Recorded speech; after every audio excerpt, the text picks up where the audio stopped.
The most successful people in the world all have one thing in common, and it's not discipline. It's actually the fact that they are obsessed. So if you want to be the very best at whatever you do, you need a level of obsession that most people will never understand. That's just part of the game. Let's look at a few examples. So we have Michael Jordan, we have Kobe Bryant, we have Tom Brady, Aaron Rodgers. Those are the only sports I really know. Let's say maybe Floyd Mayweather. I'd even go as far as say Mr. Beast, or anyone that's a successful entrepreneur or businessman have this level of obsession about them that people can't copy. And this usually, honestly, stems from a level of pain from somewhere early on in their childhood that most people, if they grow up with a good life and a good childhood and not a lot of pain, will never get into. So pain points that are very, very feeling for people that get them to this point are usually money or family trouble. And it kind of puts them in a position where they have to figure it out no matter what. And once they find a game or some way, a game, a sport, a business, some way for them, content, a way for them to get to this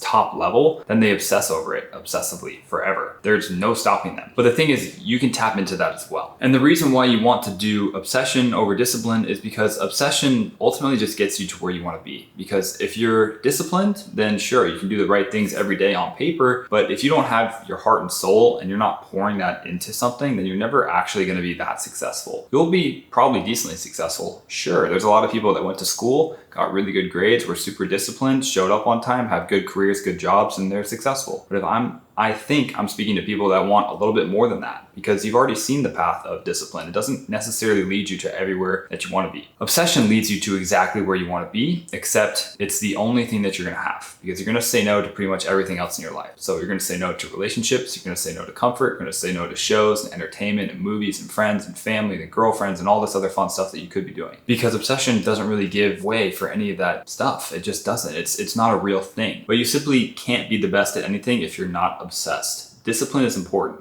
Sure, it's part of it. But what would you rather have? Feeling like, I'm gonna force myself to wake up in the morning because that's what the disciplined people do and I wanna be disciplined? Or do you wanna be, I can't wait to wake up tomorrow morning. I'm getting up at the ass crack of dawn before everyone else because I love what I do and I'm gonna be the best in the world at it. Like this side wins every time. And that's what obsessive people do. But people will tell you it's discipline and tell you, listen, all you have to do is post 3 times a day or 5 times a day. All you have to do is make sure you study every single day. Put your hours in studying so that you can have a good job. It's like that stuff, it doesn't get you what you really want. If you want to achieve and feel life fully, you need to be obsessed and go fully into something. And I've done this personally a few times in my life. The first one I ever did under my own authority and not like living under my parents' roof wasn't really sports. Like sure, there were times where I would feel really obsessed for a period and I'd go to the gym at 5 a.m. before school or 4:30 in the morning. I'd lift weights, I'd play basketball, get my reps up, make sure I was shooting. Then I'd go to school, then I'd play, do my workout after school or after class. And that was good, but it wasn't sustained for a long period of time. I'm talking about sustained obsession. And the only time that I've experienced that was through Fortnite. When I was playing Fortnite professionally, I started in early 2018. Here's the background. I was in junior college basketball and I ended up breaking my back in Southern California. So I was like, oh damn, there's nothing for me to do. I'm gonna be bedridden for a year. That's what the MRI says. So Fortnite had just came out, but I always loved playing video games when I was younger.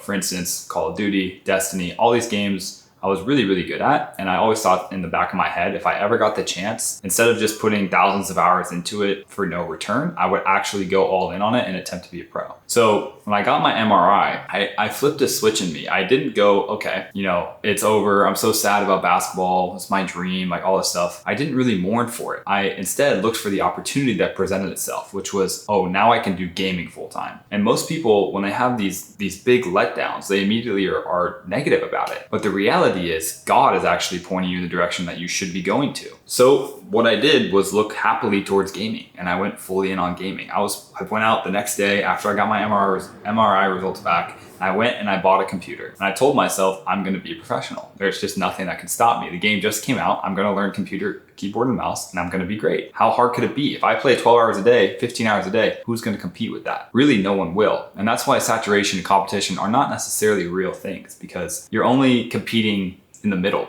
You know, at the very top, if you do more than everyone, for instance, if I posted YouTube videos like this every single day for a year, I'm winning. Like there's no one that can compete with that level of agency. Agency is what separates good from great and great from the best. Anyways, so when people have these letdowns, they usually let them fester, manifest, and stay down. You should look at them as opportunities. And then you should go into the thing that you really want to do. That's obsession. Like it should be the only thing in your life calling you forward. And the older you get and the more things that you have going on, it's easier to get away from that stuff. I noticed when I was younger, when I was 20, 22, I could literally grind all day and not care about anything. Now it's like, I'm starting to think about other things here. I'm starting to get a little bit older. I'm starting to think about like my family, my girlfriend, like, you know, longer term stuff, which kind of makes you want to take less risk. So you have to be careful about that. So when you're choosing what you want to do in your life and what path you're going to take or what you really want, like for me, I think $100 million is the only thing that makes sense. So that way I could fly private and never have to worry about it. Every other number under that, I think it's under 50 million, you kind of have to worry about that. And I want a nice house for myself. I want nice things for my family. My mom sacrificed everything. My brother has expensive needs, these special needs. And then, you know, I want to take care of my dad, my future children. I want to have a foundation where I give back to kids that are special needs and moms dealing with kids that are special needs in case that they can't get support from the government or for things like that. Like, these are goals that I have in my mind. And if I don't have $100 million, and in my mind, it's not going to be that easy to do all of them. So it's like, okay, $100 million is what I need. So if that's the case, then I need to be the very, very best at something, or at least have a lot of success. So in order to do that, you need to be obsessed. And I believe there's really only two ways to get high outcomes like that. And I think they're through high leverage activities. You know, if you had a ton of money, that's already high leverage. Boom, like you're pretty much done. If you have a ton of money, high leverage, you're good. I didn't start with much money. So in fact, I didn't start with like any money at all. Like there's many, many years where I had nothing in my bank account. That's just reality. So what I was thinking in my mind was, okay, content seems to be the way to do it, because, or social media, or, you know, gaming or basketball, all these things that if you're very, very good at it, then you get all the money, right? And so I was like, okay, if I post on social media, I don't even have to be that good. If I just make a good video, I can access millions and millions of people. And so that's what I did when I built out my TikTok. And I was obsessed with TikTok and growing on social media. That's how I got over 100,000 followers on there in like 5-6 months. But in order to do that, it takes a lot of obsession. You have to be willing to post 10 times a day. And I was, but most people just aren't. But again, that's good for me because there's no saturation at that level. Another thing that people do is they're so worried about things like this camera, or like, oh, how do I make high quality stuff?